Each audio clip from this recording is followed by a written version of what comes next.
Hi everyone, Elite Assassin here, and today I want to talk to you guys about the differences between the Halo 2 and Halo 3 BR, and why I feel guns should really try to stay similar throughout the series, because it's better for the community, and it stops a lot of arguing. Now, the BR has been different in every iteration we've seen it. The Halo 2 BR is different from the Halo 3 BR, is different from the Halo 4 BR, is a little different from the Halo 5 BR.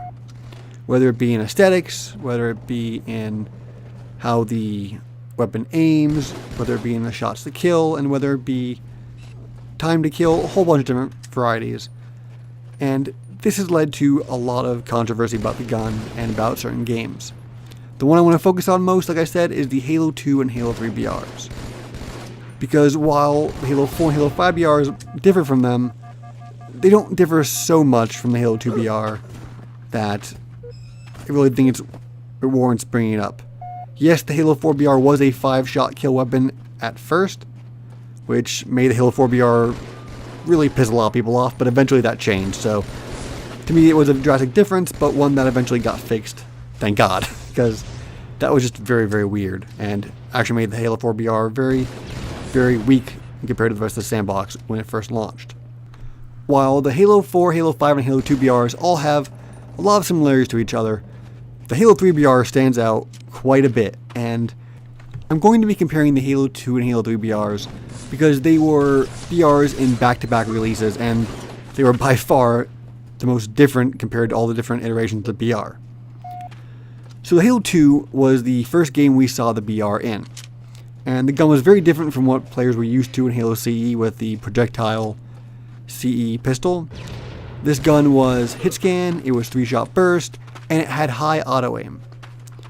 This gun was also either loved or hated for the variety of glitches involving it, whether it be things like BXR, whether it be things like double shot and quad shot.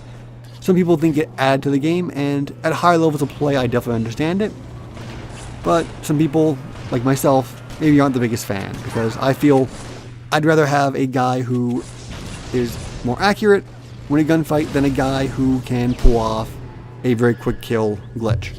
Especially one that was not intended, and while never fixed, was never replicated again. You know, this glitch wasn't made into mechanic, it wasn't something that we kept going on with, though some people I'm sure wanted it to. You know, it was something that was never brought back. So, to me, they were glitches, while they were kept for MCC, just for community appeasement. I'm not the biggest fan of them, personally. Like I said, if you have player A and player B, player A is very accurate and player B knows the glitch, and they're both on similar skill level, you know, the guy with the glitch, if he can pull off consistently, would win more times, even though he's not necessarily the better player because he's not as accurate. But, you know, that's just my opinion to my philosophy on I'd rather have an even playing field, and you know, that's just how I am, you know. That's why I prefer Halo to a lot of other shooters out there. The Halo 3 BR, by comparison, was a 3-shot burst weapon like its counterpart, but they changed the gun so that it was now a projectile weapon like the Halo CE pistol. This caused a lot of issues with people in the Halo community because the spread of the Halo 3 BR also wasn't as tight as Halo 2's.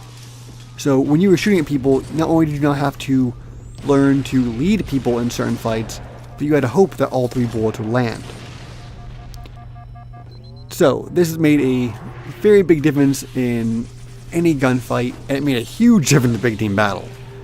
The BR in Big Team Battle in Halo 3 was nowhere near as useful as the BR in Big Team Battle in Halo 2 because it was a lot harder to hit all 3 bullets in long range shots in Halo 3. A lot of people did not enjoy the Halo 3 BR, and Halo 3 really in general, a lot due to that. When you look at this example, I definitely see that having such a drastic change to weapons like this has a negative effect on the community. I know personally I had a very good friend who loved Halo 2, but when Halo 3 came out, he just didn't like how the BR was, and it was one of the reasons why he quit playing the game and quit playing the series altogether. As drastic as that might be, that is something that happened.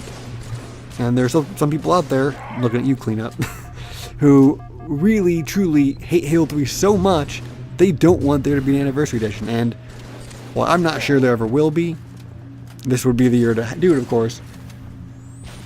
You know, someone not liking a game and not liking weapon that much is just really tells to how passionate fans are about this series and how much changing a weapon like this really can affect the community. Now, of course, in Halo 5, we've seen guns like the bolt shot and the binary and the Surgeon Cannon change their mechanics from Halo 4, the weapon they were introduced. However, some of these mechanics were more out of necessity to make the weapon a little more fair than it was just to change things for shits and giggles. You know, the bolt shot itself was a very controversial weapon, and the binary rifle was a little bit easy to use for its one-shot kill nature. So those changes make a little bit more sense, but I feel like from now on, if you're going to have some weapons, especially ones that are mainstay, you cannot change them. You know, right now the Halo community itself is fractured as it can be.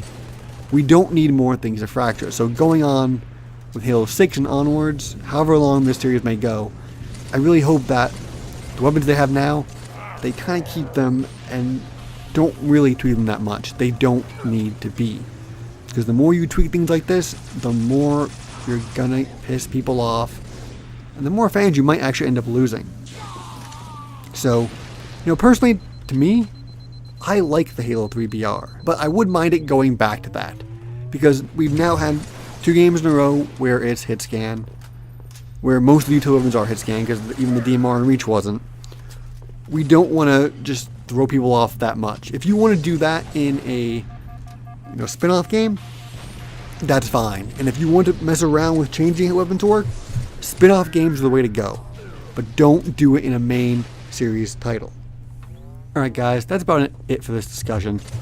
Now let me know down in the comments below how you feel about weapons changing, and let me know if the Halo 3 BR really bothered you that much, because some people definitely were bothered by it more than others. I personally really wasn't. Also, as a quick aside, last episode of this was about radar range, and right now Halo 5 has a new playlist out called Proving Grounds, which has a new take on the radar, which I really have enjoyed so far. Basically, only gunshots and thruster-based abilities show up on radar now, so you're given more freedom to move around than you were before, and so far it's played very well, and I've really enjoyed it. Alright guys, thank you so very much as always for watching, and I'll talk to you guys later.